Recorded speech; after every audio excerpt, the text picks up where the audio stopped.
नमस्कार शिक्षक मित्रांनो, जिल्हा अंतर्गत बदली संदर्भात आजची पोस्ट क्रमांक 21 याविषयी शिक्षक संघ बदली मार्गदर्शन समूह ग्रुपवर आलेले काही निवडक प्रश्न.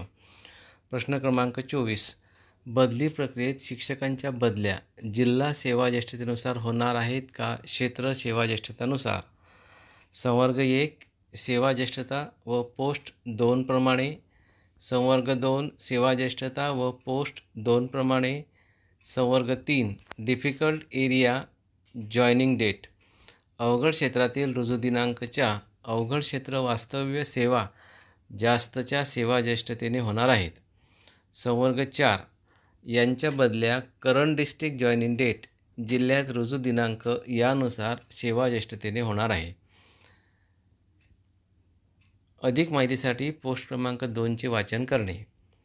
दिनांक 9/3/2025 ची पोस्ट क्रमांक 2. बदली प्रक्रियेत पसंतीक्रम कसे मिळणार?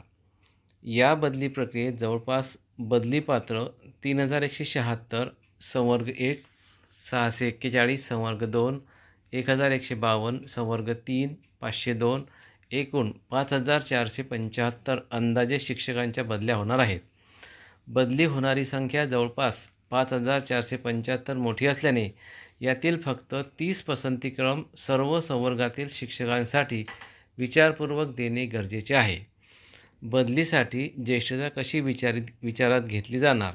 संवर्ग 1 शासन निर्णय प्रकार 1.8.1 ते 1.8.20 या क्रमाने, संवर्ग 2 शासन निर्णय प्रकार 1.9.1 ते 1.9.7 या क्रमाने, संवर्ग 3 शासन निर्णय अवघड क्षेत्रातील सलग वास्तव्य सेवा ज्याची जास्त आहे त्याला प्राधान्य राहील, आणि संवर्ग 4 शासन निर्णय सेवा ज्येष्ठता विस्थापित राऊंड या निर्णय सेवा ज्येष्ठता अवघड क्षेत्र राऊंड शासन निर्णय संवर्ग 1, 2 व 4 मधील सेवा ज्येष्ठतेनुसार सर्वसाधारण क्षेत्रात 10 वर्ष पूर्ण सेवा झालेले कर्मचारी अवघड क्षेत्र राऊंडसाठी पात्र राहतील. सर्व संवर्गातील काही शिक्षकांची सेवा ज्येष्ठता समान असल्यास बदली खालील सेवा ज्येष्ठता क्रमाने होईल. 1 सेवा ज्येष्ठता. 2 सेवा ज्येष्ठता समान असल्यास वयाने ज्येष्ठ असणारा. 3 सेवा ज्येष्ठता तसेच वय समान असल्यास त्याच्या आडनावातील पहिल्या आद्याक्षराच्या इंग्रजी वर्णमालेतील क्रम ज्याचा आधी असेल त्याप्रमाणे.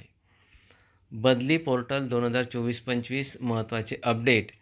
बदली पोर्टल अपडेट झाले असल्याने पोर्टल फेज 1, फेज 2, फेज 3 हे सर्व टप्पे एकावेळी कार्यान्वित करण्यात आले असल्याने डिस्ट्रिक्ट, आंतरजिल्हा व इंट्रा डिस्ट्रिक्ट जिल्हांतर्गत बदली प्रक्रिया समांतर पद्धतीने चालू आहे.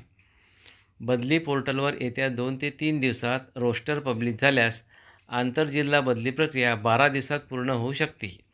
त्यानंतर लगेच 28 एप्रिल 2025 पासून संवर्ग 1 व संवर्ग 2 लाभासाठी फॉर्म भरून घेतले जाऊ शकतात. त्यानंतर सर्व संवर्गाच्या अंतिम याद्या पब्लिश करून अंतिम याद्यावर अपील करण्याची सुविधा उपलब्ध करून दिली जाईल. त्यानंतर संवर्ग 1 साठी पसंतीक्रम भरण्यासाठी ॲप्लिकेशन फॉर्म उपलब्ध करून दिला जाऊ शकतो. अशा प्रकारच्या जिल्हांतर्गत व आंतरजिल्हा बदली या संदर्भात आजचे हे अपडेट्स आहे. धन्यवाद.